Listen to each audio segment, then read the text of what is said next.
తెలంగాణ రాష్ట్ర రాజకీయాల్లో కవితమ్మ మరో షర్మిల కాబోతుందనేటువంటి అనుమానం తెలంగాణ సమాజం నుంచి వస్తుంది.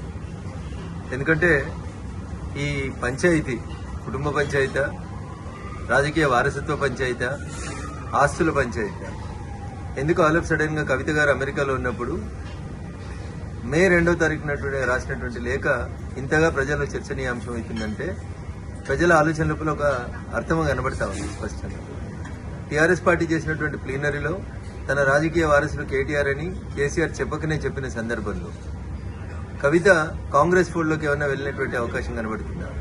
రాష్ట్ర ముఖ్యమంత్రి గారితో లేదా రాష్ట్ర ముఖ్యమంత్రి గారే కావాలని కవితతోటి ఉత్తరాలు రాయించినారు. ఎందుకంటే కవిత ఉత్తరం రాసిన 2వ తారీఖు రోజే ఈ ఉత్తరం కాంగ్రెస్ పార్టీకి సంబంధించిన ఒక టీవీ ఛానల్లో ఒక పేపర్ లోపల ప్రముఖంగా కనిపించింది.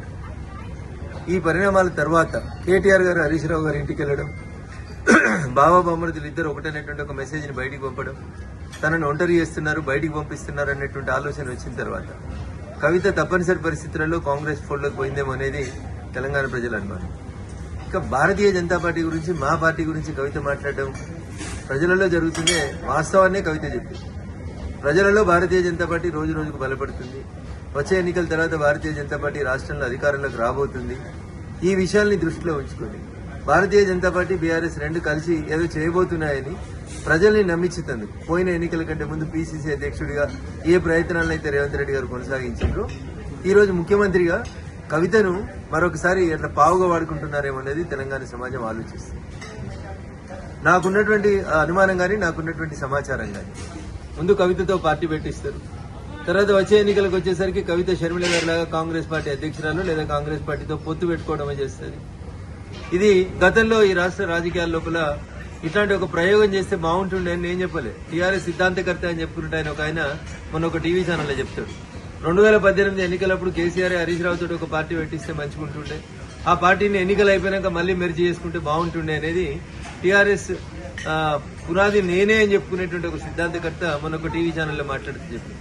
వీటన్నింటినీ క్రోడీకరించి చూసినప్పుడు కవితని కాంగ్రెస్ నడుపుతుందా, కవితని రేవంత్ రెడ్డి గారు నడుపుతున్నారా, కవిత మరో షర్మిల కాబోతుందా అనేటువంటి అనుమానం అయితే చాలా స్పష్టంగా తెలంగాణ సమాజం ముందుంది. కవిత చెప్పినా, కేసీఆర్ చెప్పినా, మీడియా మిత్రులు చెప్పినా భారతీయ జనతా పార్టీ ఈ రాష్ట్రంలో బలపడుతుంది, భారతీయ జనతా పార్టీ ఈ రాష్ట్రంలో అధికారంలోకి రాబోతుంది అనేటువంటి విషయాన్ని టీఆర్ఎస్ కవితనే చెప్పకనే చెప్పినట్టు మేము భావిస్తా ఉన్నాం. భారతీయ జనతా పార్టీ ఎదుగుదలని ఎండార్సీ చేసినందుకు కవిత రాసినటువంటి లేఖ లీక్ చేస్తుందని చెప్పి నేను 10 రోజుల ముందే చెప్పడం జరిగింది. 10 రోజుల క్రితం నేను చేసినటువంటి చిట్ చాట్లో చాలా స్పష్టంగా చెప్పాను, టీఆర్ఎస్లో 4 స్తంభాల ఆట నడుస్తుందని. ఖచ్చితంగా ఈరోజు కవిత తండ్రికి రాసిన లేఖ బయటకు వస్తుందని నేను చెప్పాను. చెప్పిన వారం 10 రోజుల్లోనే ఆమె రాసిన లెటర్ లీక్ ఇవ్వడం జరిగింది. స్పష్టంగా దాంట్లో ఆమె చెప్తా ఉన్నది, అలవి కానటువంటి డిమాండ్లతోటి ఈరోజు ఆమె ఓ పంచాయతీ పెట్టుకొని బయటకు వెళ్ళినట్టుగా చాలా స్పష్టంగా అవుపడుతున్నది. దాదాపు 8,000 ఎంపీటీసీలు ఉంటాయి. 8,000 ఎంపీటీసీలు హైకమాండ్ కాకుండా ఇన్ఛార్జీలకు ఇస్తారు అని ఆమె చెప్పినప్పుడే అర్థమవుతా ఉన్నది, ఆమె ఈ పార్టీలో ఆమెకు ఆల్రెడీ పొగబెట్టారని, ఆమెను బయటకు పంపిస్తున్నారని, ఆమె బయటకు పోవడానికి సిద్ధమైందని, బయటకు పోయి ఆమె దుకాణం ఆమె పెట్టుకుంటుందని చాలా స్పష్టంగా ఆ లెటర్లో చెప్పడం జరిగింది. ఈరోజు ఇదంతా కూడా అవినీతి సొమ్ము పంపకాల్లో జరిగినటువంటి పంచాయతీయే. పదవుల్లో అన్నకే ఇస్తారు, ఆస్తులు అన్నకే ఇస్తారా? మరి నా జాగృతి కూడా టీఆర్ఎస్ అధికారం రావడంలో పనిచేసింది కదా, మరి నాకు అధికారంలో వాటా, పంపకాల్లో వాటా సరిగా రావడం లేదన్న పంచాయతీ ఈరోజు బయటకు వచ్చింది. నేను 10 రోజుల క్రితమే చెప్పిన, ఖచ్చితంగా ఈ పంచాయతీ బయటకు వస్తుందని చెప్పిన, ఖచ్చితంగా ఆమె బయటకు వెళ్ళి ఆమె దుకాణం ఆమె పెట్టుకుని ఆమె పార్టీ ఆమె పెట్టుకుంటుందని చెప్పిన. ఇదే జరగబోతున్నది. ఈరోజు కవిత లెటర్ చాలా స్పష్టంగా, తండ్రికి రాసిన లెటర్లో ఆమె ఆవేదన చాలా స్పష్టంగా అవపడతా ఉన్నది. టీఆర్ఎస్కి వారసుడిగా కేటీఆర్ని చేస్తా ఉన్నాడు, మరి అవినీతి సొమ్మంతా కేటీఆర్కే ఇస్తా ఉన్నాడు అని చెప్పి ఆమె ఆవేదన చాలా స్పష్టంగా అవపడతా ఉన్నది.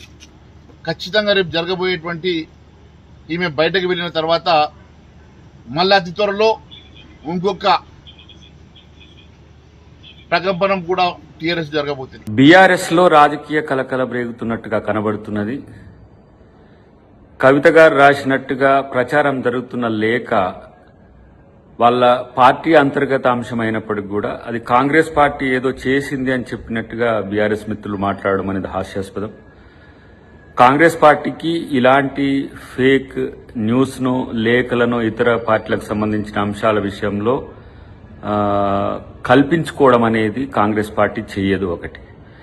రెండవది, వారు ప్రస్తావిస్తున్నట్టుగా ప్రచారం అవుతున్న అంశాలన్నీ సోషల్ మీడియాలో కానీ, మెయిన్ స్ట్రీమ్ మీడియాలో కానీ ఈరోజు అది పెద్ద బ్రేకింగ్ ఇష్యూ అయింది. ఆ అంశాల్లో వారు గతంలో చేసిన వివిధ వేదికల మీద చేసిన ప్రకటనలకు ప్రతిరూపంగానే మనకు కనబడుతున్నది.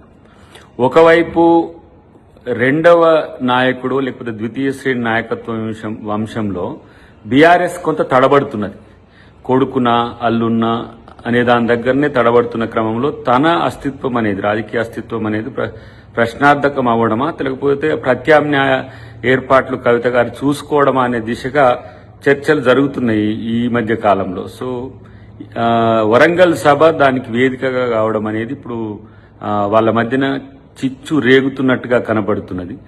కాబట్టి దాన్ని కాంగ్రెస్ పార్టీ ఏదో ప్రచారం చేస్తున్నది, లేకపోతే కాంగ్రెస్ పార్టీ దాన్ని లీక్ చేసిందని చెప్పడం అనేది మాత్రం ఒక ఇంత ఆశ్చర్యాన్ని కల్పిస్తున్నది. వరంగల్ సభలో ప్రస్తావించాల్సిన అంశాలతో పాటు పార్టీ బీఆర్ఎస్ గా మారినాక బీజేపీతో కొనసాగిస్తున్న స్నేహపూరిత వాతావరణం కావచ్చు, బీజేపీతో వ్యవహరించాల్సిన అంశాల విషయంలో కూడా ప్రస్తావన వచ్చింది. కాబట్టి బీజేపీ తనను జైల్లో పెట్టిందనే భావన కూడా కలిసి ఉంటుంది. తర్వాత భావన బామ్మార్దిన అనే దగ్గర బామ్మార్ది కొరకు తగ్గినట్టు కనిపించిన తన కోసం ఎవరూ లేరు అనే ఆలోచనతోని తన తండ్రితోనే తనకున్న అంతర్గత అంశాలు చెప్పుకోలేక లేక రాసే దిశగా ఈరోజు అంతరం పెరిగిందా అనే ఆలోచన మాత్రం ఒకంత ఆలోచింపజేసేది. అన్నిటికంటే ముఖ్యంగా ఈరోజు బీఆర్ఎస్లో కానీ బీజేపీలో కానీ అంతర్గత పోరు మూడు ముక్కలాటగా కొనసాగుతున్నది. సో దాన్ని కాంగ్రెస్ పార్టీకి అంటగట్టాలని చూడడం అనేది దుర్మార్గం. ఎప్పుడు కూడా కాంగ్రెస్ పార్టీ ఈ తరహా రాజకీయాలను ప్రోత్సహించలేదు. మా పార్టీలో ఉండే అంతర్గత వైరుధ్యాలనే అటు బీజేపీ ఇటు బీఆర్ఎస్ వాడుకొని మమ్మల్ని చీల్చే ప్రయత్నం చేసినా అందరం ఏకతాటి మీదకి వచ్చి ఈరోజు ఈ రాష్ట్రంలో అధికారంకి వచ్చినాం. మాకు ప్రజలే లక్ష్యంగా ఉంటుంది తప్పితే ఈ పార్టీల మధ్యన ఉన్న వైరాల్ని, అంతరాల్ని రాజకీయంగా మార్చుకోవాల్సిన అవసరం, ఆ దుర్గతి కానీ ఆ స్థాయి రాజకీయాలు కాంగ్రెస్ పార్టీ చేయాల్సిన అవసరం రాదు. చాలా రోజుల నుంచి జరుగుతున్న చర్చ ఏంది, కవిత ఒంటరైందా అనేది చాలా రోజుల నుంచి రాజకీయ వర్గాల్లో జరుగుతున్న చర్చ, లేదంటే మీడియాలో, లేదంటే సోషల్ మీడియాలో, యూట్యూబ్లలో జరుగుతున్న చర్చకు ఊతమిచ్చే విధంగా లేఖ రాసింది, లేకపోతే రాయబోయింది, లేకపోతే అది నోట్ ఏది వివిధ మార్గాల్లో తయారు చేయడానికి కూడా ఈ రూపం ఎంచుకున్నది అని ఒక చర్చ అయితే సర్వత్రా వస్తున్న క్రమంలో ఇలాంటి అంశాలకు నేరుగా అది కవిత గారే సమాధానం చెప్తే తెలుస్తుంది. లేదంటే ఆ పార్టీ నాయకులు ఎవరైనా దాని మీద వివరణ ఇస్తే తెలుస్తుంది తప్పితే అంతవరకు ఇది ఒక లీక్ వార్తగానో లేకపోతే చెప్పాలంటే ఒక ఎత్తుగడతోని వాళ్ళ పార్టీలోనే వాళ్ళు ఏమైనా చేసిన ప్రయత్నంగా మనం చూడాల్సి వస్తుంది. అన్నిటికంటే ముఖ్యంగా బీఆర్ఎస్లో నాయకత్వం మీద పోటీ, నాయకత్వం కొరకు పోటీ ఈరోజు మారుతున్న క్రమంలో తమ వ్యక్తిగత ప్రయోజనాలే లక్ష్యంగా బీఆర్ఎస్ పార్టీ నాయకులు వ్యవహరిస్తున్న తీరు మాత్రం మనకు కనబడుతుంది. కాబట్టి మరి ఆప్షన్ దేన్ని ఎంచుకుంటాడు కేసీఆర్కి అది సంబంధించిన అంశం. కాబట్టి దీని విషయంలో కాంగ్రెస్ పార్టీని రాద్ధాంతం చేయడానికో ప్రచారం చేయడానికో వినియోగించొద్దనేది వారికి కాంగ్రెస్ పార్టీ తరఫున మేము కోరుతున్నాం. ఏం సంచలనం నాకు అర్థం కాదు. ఎందుకు సంచలనం? మీరు చేస్తున్న సంచలనం. నేను అనేది డాడీ డాటర్ మధ్యలో లేత, డాడీ డాటర్ మధ్యలో లేక, అది అంతర్గత ఉత్తరము. అది ఏం ఉత్తరమో కూడా తెలియదు. మరి దానిపైన మనకి ఎందుకు ఇంత ఆత్రత అని అడుగుతాను. దీనికి అంత ప్రాధాన్యత ఇవ్వాల్సిన అవసరం లేదు. అఫీషియల్గా చెప్తా ఉన్నాను. డాడీ డాటర్ మధ్యలో జరిగినటువంటి ఉత్తరానికి అంత ప్రాధాన్యత ఇవ్వాల్సిన అవసరం లేదు. ఇది మునిగిపోతున్నటువంటి పార్టీలో ఈ రకమైనటువంటి సంఘటనలు జరగడం మామూలే. ఎందుకంటే అసలు కుటుంబ పార్టీలే దేశానికి ప్రమాదం. కుటుంబ పార్టీలు ఉంటేనే ఈ రకమైనటువంటి పరిస్థితులు వస్తాయి. గతంలో కూడా చెప్పాము, ఈ కుటుంబ పార్టీలలో ప్రజాస్వామ్యం ఉండదు. ఈ కుటుంబ పార్టీలలో ప్రజల యొక్క సంక్షేమం ఉండదు. కుటుంబ సంక్షేమము అధికారమే ప్రధానంగా ఉంటుంది. కాబట్టి అందులో ఈరోజు బీఆర్ఎస్ పార్టీ మునిగిపోతున్న నవలాంటి పార్టీ. ఈ పార్టీలో ఈ రకమైనటువంటి డాటర్ డాడీ మధ్యలో ఉత్తరాలు ఇంకా జరుగుతాయి. మనకేమందులో పెద్దగా పట్టించుకోవాల్సినటువంటి అవసరం లేదు. భారతీయ జనతా పార్టీ గత 10 సంవత్సరాలుగా ఈ విషయం స్పష్టంగా చెప్తా ఉంది.